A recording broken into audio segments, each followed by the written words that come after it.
Hey my lovelies, this is MUTULU and I trust that you and your family are well. Now,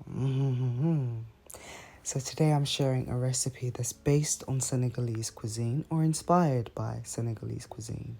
I love Senegalese cuisine. I love all things West African, especially Ghanaian cuisine. I love it. But anyway, so this dish is named Red Yasa. I named it. Based on the Senegalese dish Yassa, but mine is called Red Yasa. Why? Because this dish calls for lots and lots, and then some more lots of red onions. Now the red onions is going to give the dish its texture, its taste, somewhat like the traditional Yassa, of course. But this dish here, it's giving you the elements of Yassa, but also giving you the elements of like a fish kind of like stew. Okay, so here you can see me working with roughly about, I think it was 4 onions that I worked with, a tablespoonish of some powdered annatto to give the stew some color, and then we had some smoked sea salt or Celtic sea salt, one of the two. You can work with either or. So we're just going to saute our onions for a few minutes, and then we can add our habanero or Scotch bonnet. I would encourage you to work with either or because they don't only impart heat, they add flavor.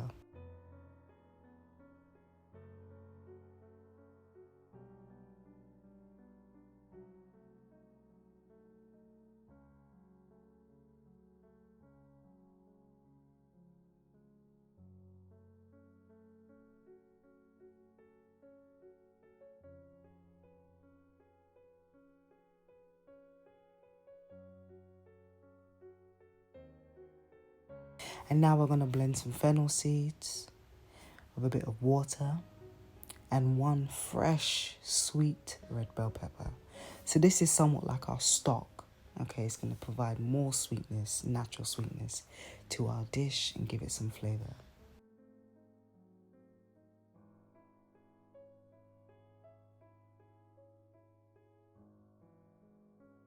Now you want to add your stock when your onions have softened and browned a little bit.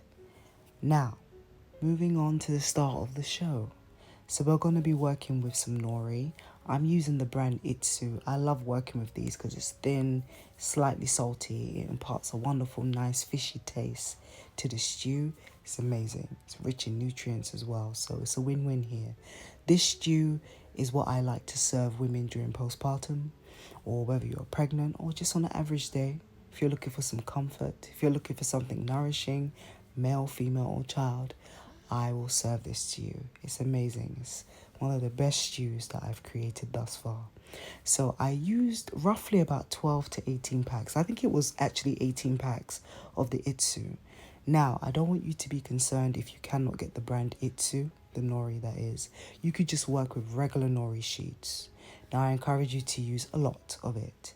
Now, the other ingredient, which is our meat alternative, is the oyster mushrooms, which as you can see, they are cooked before you add it to the stew. Now, the oyster mushrooms are very much reminiscent of the snackies that we have at the Eat to Live Not to Die HQ store. So if you're interested in speeding up the process of this dish, you can just go to the store and get it. We don't ship online though when it comes to the snackies, okay? If you can't do that, then you just want to saute your mushrooms or bake them, cook them until they're well. Follow the recipe that I have in my cookbook, Cook with MUTULU. I think the title of the oyster mushrooms that you can use in the cookbook is soya mushrooms, so just work with that recipe. So here I decided to add a bit more habanero, not Scotch bonnet, and a bit of Cameroon pepper as well. I also add some onion powder, and I just love to season my dishes in layers. I do that for all things.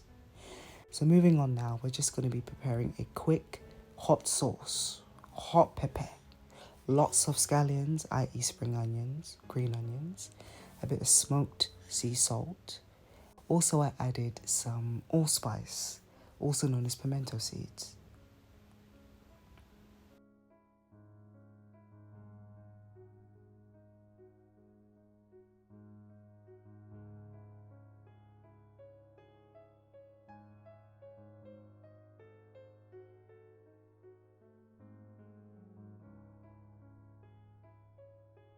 Voila, look at that beautiful color. No dye, no MSG, no Maggi, none of that nonsense. Now moving on, we are going on to preparing our fufu. I make two kinds of fufu. Today I'm working with quinoa, so you cook your quinoa thoroughly, make sure that it's nice and soft, and then you can just pound it using your food processor. How wonderful is that? We thank God for technology. Hallelujah. The other kind of fufu that you can prepare with this dish, or serve with this dish, I should say, is the fonio fufu. I have both of these recipes in the cookbook, Cook with MUTULU. Now, if you like a softer fufu, one that's more reminiscent of cassava fufu or plantain fufu, all you need to do as you are pounding it with your hand or in the food processor is add a bit of warm water to it gradually until you reach the desired texture that you want. And then you could just go ahead and mold it to how much you want to serve.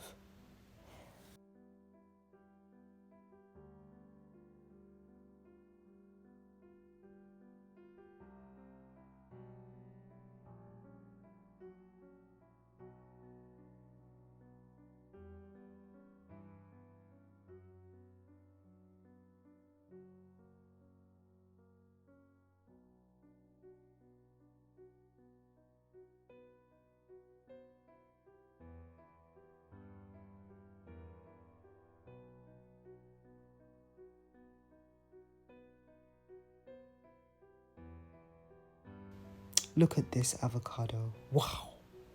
It looks like the sun is shining in your face, doesn't it? Yes, ripe, soft, sticky. It goes straight to the thighs. This is a dish right here that you would want to serve to a woman that has just given birth. Now this is exactly what you need, my lovely. Male, female, child. This is going to provide you with ample amounts of iron and iodine, healthy fats, all of that jazz, with depth, flavour, texture, all of it. You're going to be salivating. I encourage you to enjoy this with your whole family. I trust that this dish will bring you health, wealth, and pure enjoyment. Take care, my lovelies.